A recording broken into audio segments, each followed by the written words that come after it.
पुण्यात मोदीबागेमध्ये रावेर लोकसभा मतदारसंघाबाबत बैठक सुरू झालेली आहे। त्या संदर्भातली ही महत्त्वाची बातमी। शरद पवारांची रोहिणी खडसे यांच्यासोबत ही बैठक सुरू आहे आणि या बैठकीमध्ये रावेरमधून कुणाला उमेदवारी द्यायची या संदर्भात चर्चा सुरू आहे। शरद पवार रविवारी उर्वरित उमेदवारांची यादी आता जाहीर करणार आहेत आणि त्याआधीची ही महत्त्वाची बैठक।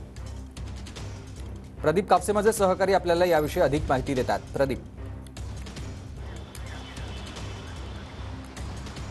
सुमित अगदी बरोबर आहे। खरं तर पुण्यातल्या मोदीबागेतल्या कार्यालयामध्ये सकाळी शरद पवार जे आहेत विविध पदाधिकाऱ्यांच्या भेटीगाठी घेत आहेत। मात्र सगळ्यात महत्त्वाचं म्हणजे रावेर लोकसभा मतदारसंघामध्ये उमेदवारी नेमकं कोणाला द्यायची या संदर्भातला अधिकृत निर्णय जो आहे तो 2 दिवसांमध्ये जाहीर होऊ शकतो। मात्र सध्या रोहिणी खडसे जे आहेत ते शरद पवारांच्या भेटीसाठी मोदीबागेतल्या कार्यालयामध्ये दाखल झालेले आहेत आणि या दोघांमध्ये रावेर लोकसभा मतदारसंघामध्ये बैठक जी आहे ती सुरू असल्याची माहिती मिळते।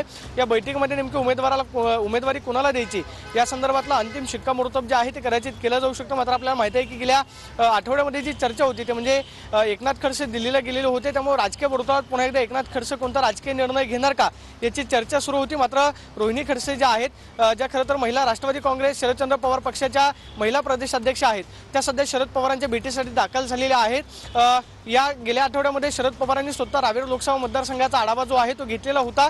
मात्र एकनाथ खडसेंकडून नेमकं कोणत्या उमेदवाराची चाचपणी वा कोणत्या नावाचं शिक्कामोर्तब जे आहे ते खरं तर शरद पवारांकडे पाठवलं जातं हे पाहणं महत्त्वाचं असणार आहे।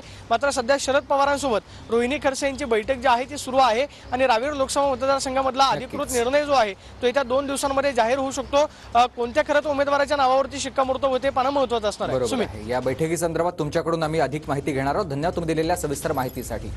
वळूयात दुसऱ्या बातमीकडे। बातमी गोंदियामधून आहे। गोंदियामध्ये सुनील मेंढेंना ग्रामस्थांच्या रोषाचा सामना करावा लागलाय। तर पुण्यामध्ये मोदीबागेत रावेर लोकसभा मतदारसंघाबाबत आपण बघतोय अत्यंत महत्त्वाची ही बैठक सध्या सुरू आहे। रावेर लोकसभा मतदारसंघाबाबत ही बैठक सुरू आहे।